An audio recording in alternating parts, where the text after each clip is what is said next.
врач пен ментқа күніңді қаратпасын. Ал сен көлік басқарған кезде қай жағдайда врачқа да и ментке де күніңді қарататыныңды қазір айта кетем. Врач и жарайды. Мент деген ол оборотень в погонах. Ол мент деп айтады. И сотрудник полиции ол бөлек, ол адамгершілігі бар, какес заңға жұмыс жасайтын адам. Ал оборотень в погонах деген ол чисто қалтасын ойлайды, кракобор, сондай адамдар. Адамды ойламайды ол. И адамға жаңағы подставной жұмыс жасайды. Сіздерге айта кетейін, ДТП смертельный исход, келе жатсың жолда, туған туысқан не досың, жақын адамдарың ДТП болды, ұйықтап кеттің, жанындағы адам қайтыс болып кетті. В первую очередь оқиға орнына ГАИ келеді, и скорый келеді. ГАИ келген кезде там дознанияға передавать етеді, дознаватель келеді, и после чего жаңағы адамды больницаға скорый алып кетеді. Больницаға алып кетеді, водительді в первую очередь алып кетеді. Не себепті? Водительге там якобы операция жасаймыз, басқа да дүниелер жасаймыз дейді да, внутримышечный санына келеді да, травмадол не морфин салады. Сөйтіп травмадол мен морфин салғаннан кейін оны операцияға жатқызамыз дейді, или басқа шок алып қалды деп айтады.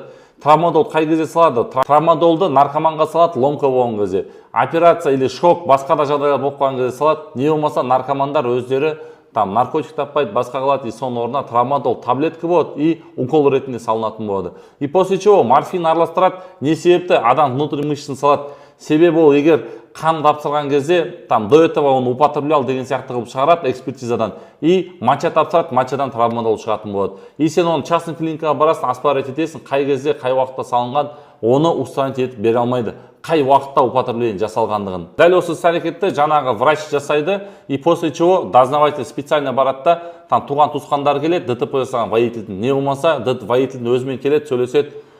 Нормально ақша қоясың ба, сенде қаннан осындай деп шығып дейді. Дознаватель тұрады да, экспертизаны көрсет, в наркотическом опьянении совершил ДТП смертельным исходом деп. И жаңағы экспертизаның результатын алады, дознаватель келеді, ДТП өзі адам туысқаны қайтыс болып отыр, сол адамға келеді да, соны колоть етеді.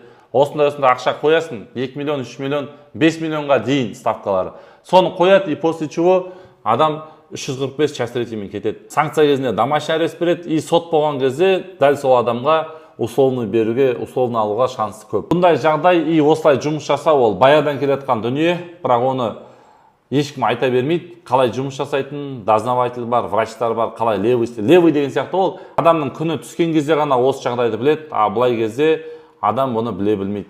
Каждый адам за рулем жүр, никто не застрахован, любой адам, кез келген адамға осындай подстава жасауы мүмкін, барлығы ақша істеудің амалы. Бұл жағдайлар Жамбыл облысы, Алматы облысында и оңтүстік Қазақстан өңірлерінде көп кездеседі.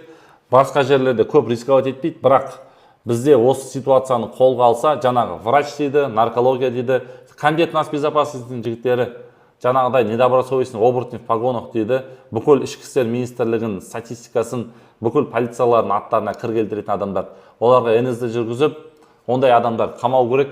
Себебі, егер действительно ішіп алған адам болса, не наркоман болса, считается, жаңағы 346 мен ол любой адам жасаған іс-әрекетіне жауап беру керек. А егер жасамаған, ішпейтін адам, шекпейді, наркотик употребление жасамайды, бірақ соған келеді да, санына әдейі укол салады, ертеңгі күні ол адам оны доказать етемейді, сотта судья тұрады да лишение бере салады. Судья қарамайды, судьяның өзі де сондай штамповать етеді, қарайды, материал қалай келді, дәл солай тұрады да, балған ұрады, болды. Переквал қойып, басқа қылып етіп жүрмейді. Сол себепті құзырлы органдар, прокуратура, комитет безопасности, бізде өзімізде сондай информациялар бар. Егер қажет десеңіздер, личкаға шықсаңыздар, біз сіздерге сол информацияны бере аламыз. Так что, құрметті достар, никто не застрахован. Достарыңыз, өзіңіздің парақшадағы туысқандарыңыз бөлісе кетіңіздер осы видеомен. Біліп жүрген абзал, бұны еш жерде айтпайды, и бұл көп адамдардың даже миына кіріп те шықпайды, то что сондай іс-әрекет жасалынатын. А ондай іс-әрекеттер бізде өте көп. Жаңағы службаларға айтарым, бізде информация көп, керек десеңіз информациялар береміз. Себебі ол несправедливо, әділетсіздік и адамгершілікке жатпайды. Сау саламат болыңыздар. Осы видеоның кең таралуына үлестеріңізді қосыңыздар, құрметті достар.